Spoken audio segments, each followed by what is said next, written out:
seja bem-vindo ao meu canal. O meu nome é Esther Gomes e hoje eu quero falar com você sobre a ação intercessória de Jesus. Você já pensou em Jesus como sendo um intercessor? Geralmente a gente atribui essa função somente ao Espírito Santo, porque a Bíblia fala que ele intercede por nós.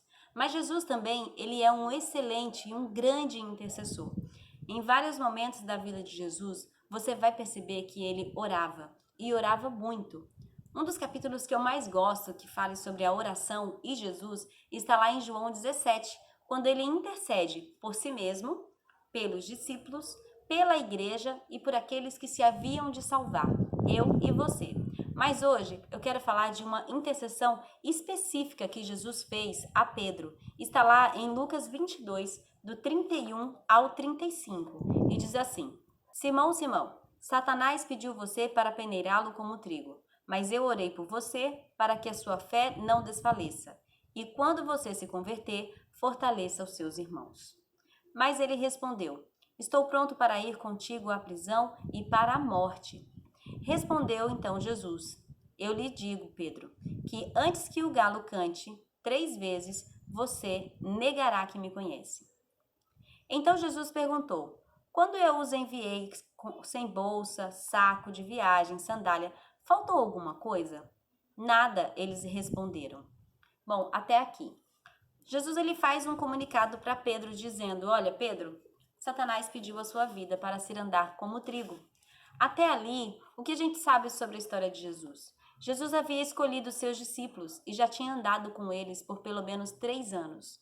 Durante 3 anos, eles viram Jesus de perto. Eles viram Jesus ressuscitar mortos, repreender escribas, tratar frente a frente com sacerdotes, e ele tinha um bom discurso, uma boa dinâmica, um excelente conhecimento dentro das escrituras. Jesus era uma pessoa que não era vencido pelo discurso, que também atraía a atenção daqueles que se diziam seus inimigos. Jesus era um homem que abraçava os pecadores, valorizava as mulheres, curava enfermos, e tudo isso os discípulos estavam andando do lado dele e sabia quem ele era. Os primeiros pregadores do evangelho eram os discípulos, e por isso havia uma necessidade muito grande de preparação. É por isso que nesse período, quando ele estava próximo da sua morte, Jesus fala para os discípulos: Olha, quando eu enviei vocês com sandália, sem saco na mão, sem comida e tal, faltou alguma coisa para vocês? Os discípulos respondem: Não. O que Jesus estava dizendo para eles é o seguinte: gente, o estágio acabou. Vai chegar um momento em que vocês vão ter que ir pregar o evangelho, e o cenário vai ser o mesmo de quando eu enviei vocês, sem saco, com sandália. Da mesma forma, eu deixei faltar alguma coisa? Jesus estava dizendo o seguinte: olha, por mais difícil que seja a pregação do evangelho para vocês, eu quero que saibam que eu estou com vocês e que nada vai lhe faltar. Jesus estava preparando aqueles homens para um momento crucial da vida do evangelho, que era o momento em que eles sairiam para pregar o evangelho para todas as nações. As primeiras igrejas também nasceram daqueles homens. O que a gente conhece como igreja primitiva começou com eles. Eles começaram a pregar. O caráter forjado para que eles se preparassem e se parecessem como Cristo aconteceu em todo o tempo. Lá em 1 Coríntios 11:1, Paulo fala o seguinte: Sede meus imitadores como eu sou de Cristo. Quando Paulo fala para a gente ser imitador dele, como ele era imitador de Cristo, se você prestar atenção no contexto do que Paulo está dizendo, Paulo está falando de situações que ele aprendeu a conviver com dificuldade, com perseguição, com alegria, com farturas, escassez. Ele estava dizendo que aprendeu a ser perseguido pelos homens e demonstrar amor por eles e pregar o evangelho. Então ele diz: olha, sede meus imitadores, assim como eu imito a Cristo.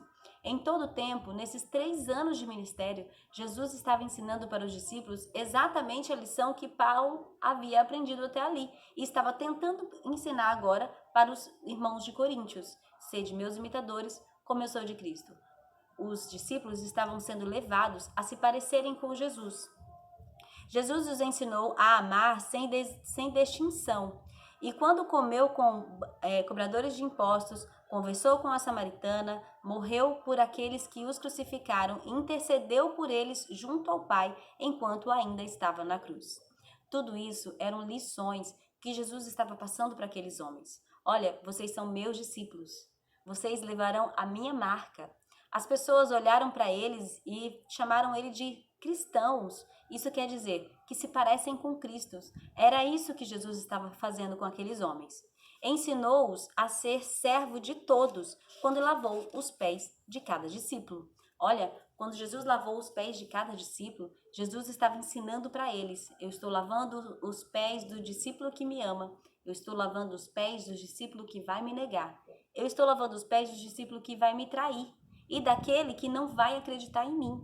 Jesus estava dizendo: seja servo de todos, independente se eles mereçam ou não. Ninguém merece, mas todos precisam ser servos uns dos outros. Outra coisa, Jesus preparou os discípulos para uma vida de renúncias, quando disse em João 16:33: digo isso para que tenham paz em mim. No mundo tereis aflições. Tende bom ânimo, eu venci o mundo. Jesus ensinou aos seus discípulos a escolherem sempre a Deus e não a si próprio, quando disse em Lucas 9:23: se alguém quiser vir após mim, negue-se a si mesmo, tome a tua cruz e siga-me.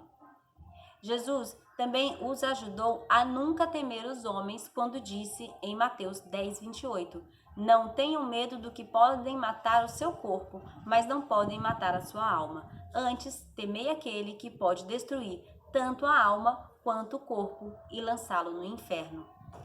Momentos antes da crucificação, os discípulos continuavam a caminhar com ele. E momentos antes da crucificação, Jesus estava dando todas essas lembranças para eles outra vez. Era como se Jesus estivesse fazendo uma revisão. Gente, olha, passamos 3 anos juntos. Agora é chegada a minha hora. Eu vou descer à sepultura. Ao terceiro dia eu vou ressurgir e vocês continuarão esse trabalho. Então, os discípulos estavam sendo ali advertidos por Jesus. Eu consigo pensar nessa cena quando ele fala com Pedro, né? Pedro, Pedro. É como se Jesus estivesse pegando no ombro de Pedro, dizendo assim: Pedro, acorda, Pedro. Satanás ele pediu a sua vida para se andar como um trigo. Ele vai fazer algo em você que vai fazer com que a sua fé, ela queira fugir de mim. E você talvez possa não crer no evangelho. Agora, é nesse ponto que eu quero trazer você. A ação intercessória de Jesus pela vida de Pedro. A Bíblia diz que Pedro foi requerido por Satanás para que ele se andasse na vida de Pedro. Então Jesus, ele olha para Pedro e adverte Pedro dizendo: olha, Pedro, hoje Satanás me pediu a sua vida, mas eu intercedi. Sabe a que eu comparo esse episódio? Eu comparo o episódio de Jó, quando Deus olha para a terra e fala: viste meu servo Jó, justo, servo, fiel, bom, reto, temente a Deus e que se afasta do mal? E Satanás pediu para tocar na vida de Jó no intuito de fazer com que ele negasse a Deus. Deus permite que isso aconteça com Jó, mas Deus preserva a vida de Jó. Pois bem, a ação intercessória de Jesus fez exatamente por Pedro o que Deus fez na vida de Jó. Veja que a ação intercessória de Jesus não tirou Pedro das dificuldades que ele teria que enfrentar. Quando Jesus foi preso, assim como todos os outros discípulos, Pedro teve medo. Pedro fugiu ao ponto de negar que Jesus era Senhor dele. Mas o intuito de Satanás era muito além do que somente negar que Deus é Deus, negar que Jesus é Senhor. Na verdade, o intuito de Satanás não era somente fazer com que Pedro temesse, não era fazer somente com que Pedro fugisse e até negasse. Não, o que Satanás queria era tirar de Pedro a fé que ele tinha em Cristo. Então, olha só o que acontece. No versículo 31, quando Jesus fala: Simão, Simão, isso é uma advertência. É como se Jesus estivesse dizendo para ele: Simão, toma cuidado, fique esperto, seja prudente, não seja tão autoconfiante. Veja que quando Jesus adverte Pedro, Pedro logo em seguida fala: não, Jesus, que isso? Eu vou contigo até a morte.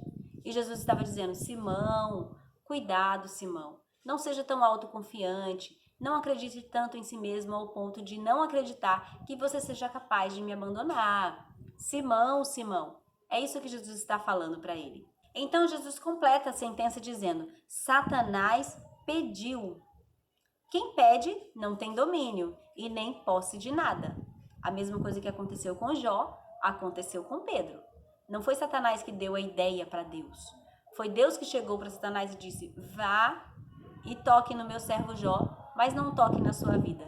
Veja, era uma permissão cerceada, era uma permissão limitada. A mesma coisa aconteceu com Pedro. Satanás pediu. Satanás chega para Deus, para Jesus e fala: olha, eu posso. Então, o que Jesus faz? Ele até permite, mas assim como Deus fez com Jó, ele limita. E a intercessão de Jesus faz com que Pedro não desfaleça na fé. A terceira coisa que faz parte da sentença de Jesus, além da advertência e da informação que Satanás pediu, é que ele informa o como ele pediu. Pediu para peneirar como trigo. Aqui, Jesus está falando de uma referência, ele está fazendo referência a um processo de purificação do trigo. É chacoalhar, jogar para cima, para que as impurezas fossem retiradas pelo vento. Jesus não pediu que os apóstolos e Pedro fossem livrados da tribulação. Não, algumas tribulações nos são necessárias. E essas tribulações, elas podem fazer exatamente esse processo de peneirar como trigo. Jogar para cima, tirar as impurezas e purificar. Então, Jesus ele permite sim a tribulação. Mas lembre-se, ele está intercedendo. Não passamos tribulações que não possamos suportar. Pedro foi levado para uma tribulação em que se ele lutasse um pouquinho mais, ele suportaria. Lembra dos apóstolos?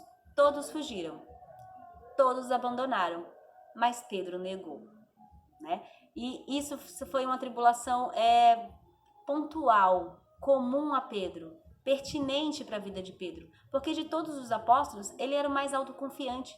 De todos os apóstolos, ele era aquele cara que demonstrava: olha, eu tô com você até o final. Não, o senhor pode ir até a morte, eu morro com você. O que Jesus queria trabalhar no coração de Pedro era exatamente essa autoconfiança. A autoconfiança, ela nos tira do foco, ela nos distancia do alvo. E muitas vezes a autoconfiança me faz acreditar que o mérito é meu e não do Senhor. Uma coisa que nós precisamos ter em mente é que Cristo já venceu todas as nossas tribulações. Por isso, precisamos olhar para Ele e clamar por Ele em nosso favor.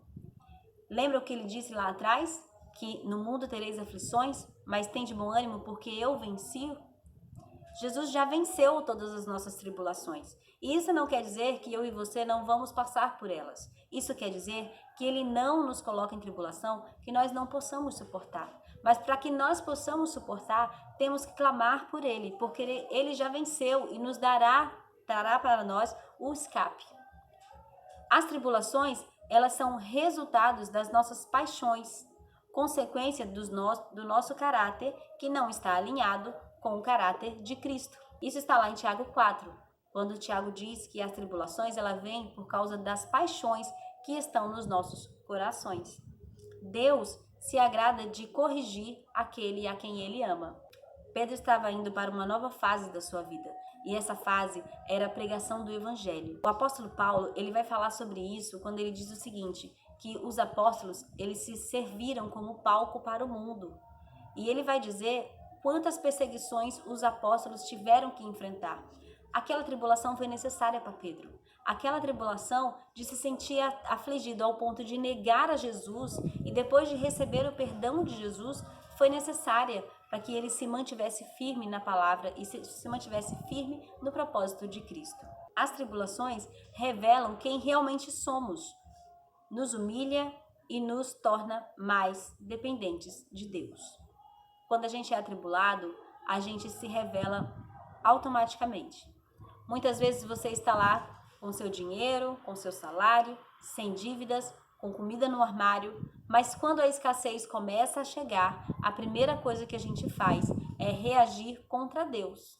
Ou de achar que Ele nos abandonou, ou de pensar que Ele não é capaz de prover, de nos entristecer, de permitir que a ansiedade entre no nosso coração. Pois bem, a tribulação revela quem realmente somos. E muitas vezes o Senhor vai permitir que nós passemos por tribulação para revelar, sim, o nosso caráter e para nos transformar de acordo com a vontade dEle para nós. As tribulações nos aproximam de Deus quando somos realmente ovelhas. Se você é realmente ovelha, na tribulação, você vai se apegar com Ele. Mas se você é um lobo disfarçado de ovelha, na tribulação você vai fugir dele e ainda falar mal de Jesus. A ação intercessória de Jesus, no entanto, acontece na vida dos apóstolos. E quando a gente fala de ação intercessória nesse caso, a gente quer acreditar que Jesus vai livrar as pessoas da tribulação, não é? Pois é, no versículo 33 diz que Jesus falou assim: "Mas eu orei." Jesus pessoalmente intercedeu pela vida dos apóstolos e eles ainda não tinham o Espírito Santo, e por isso foi necessário a intercessão de Jesus. É por isso que hoje o nosso intercessor é o Espírito Santo, né? Mas naquele momento o intercessor era o próprio Jesus. E como acontece a dinâmica da oração? Bom, o Espírito Santo transforma a nossa oração em algo que seja audível para Deus. Porque as nossas orações também estão cheias de pecado, tá? Muitas vezes a gente ora com um sentimento errado. Muitas vezes a gente ora pedindo para que Deus cobre algo de alguém, persiga alguém, coloque alguém no leito. Quem nunca, né? Pois é, o Espírito Santo transforma isso em algo audível para Deus. Jesus, que é o nosso advogado junto ao Pai, que está lá em 1 João 2,1, intercede por nós e Deus nos dá a sentença. Mas eles ainda não tinham recebido o Espírito Santo e, neste caso, Jesus atua como o próprio intercessor. O conteúdo da intercessão de Jesus está lá em Lucas 22:32, para que sua fé não desfalecesse. É por isso que eu digo, quando a gente pensa na ação intercessória de Jesus, muitas vezes a gente está pensando que ele vai orar para nos livrar. Não, Jesus vai deixar a tribulação passar. Ele vai deixar a gente passar pela tribulação. Mas o conteúdo da sua intercessão é para que a nossa fé não desfaleça. A tribulação, ela vai servir como fogo que purifica o ouro. E ela é necessária. Lá em João 17,15, ele vai dizer o seguinte: "Não rogo para que os tire do mundo, mas para que os proteja do maligno." Lá em João 17,15, Jesus está intercedendo pelos apóstolos. E ele está, no conteúdo da sua oração, ele está dizendo que os apóstolos vão passar por tribulações. Mas ele está dizendo: "Eu não peço para que tire do mundo, mas para que os livre do maligno." Em João 17:17, ele continua essa intercessão dizendo: "Santifica-os na verdade." O que Jesus está dizendo é: olha, para você se livrar da tribulação, para você passar por ela, leia a palavra de Deus, santifique-se na verdade. E ele está clamando ao Pai: Deus, santifica-os na verdade. Orienta o coração desses homens a buscarem a palavra de Deus para que eles sejam cheios desta palavra e que eles sejam purificados por ela. O conteúdo da oração de Jesus nunca visa o nosso conforto nesse mundo, mas aponta sempre para a glória de Deus. Augusto Nicodemos, ele vai dizer que o maior desafio da igreja é viver no mundo e não se apaixonar por ele. A oração intercessória de Jesus é exatamente essa: que o nosso amor, que a nossa paixão esteja conectada com Deus e não com o mundo. Aquela tribulação foi necessária para Pedro, porque quebrou a autoconfiança de Pedro e tornou-o conhecedor de si mesmo e mais dependente de Cristo. Aquela tribulação foi importante para que Pedro se convertesse. Olha o que ele fala lá: quando você se converter, ou seja, apesar de ter andado 3 anos com Deus, Pedro ainda não era convertido. Veja o que fala lá em Lucas 24:45, depois que Jesus ressuscita. Então, se lhes abriram o entendimento para que pudessem compreender as Escrituras. Embora o versículo 31 tenha sido trazido para o singular, Satanás pediu você, essa solicitação envolvia os outros discípulos também. A ação intercessória de Jesus reflete sobre a igreja ainda hoje. Bom, eu quero convidar você para fazer parte dessa grande família. Se você ficou comigo até agora, eu tenho certeza que esse conteúdo foi relevante para você. E assim como este conteúdo foi abordado, muitos outros conteúdos e outras temáticas estão sendo abordados nesse canal. Então eu convido você a maratonar o nosso canal, conhecer um pouquinho mais e ficar com a gente. Aperta no joinha, aperta no se inscrever e na notificação para receber todos os nossos vídeos.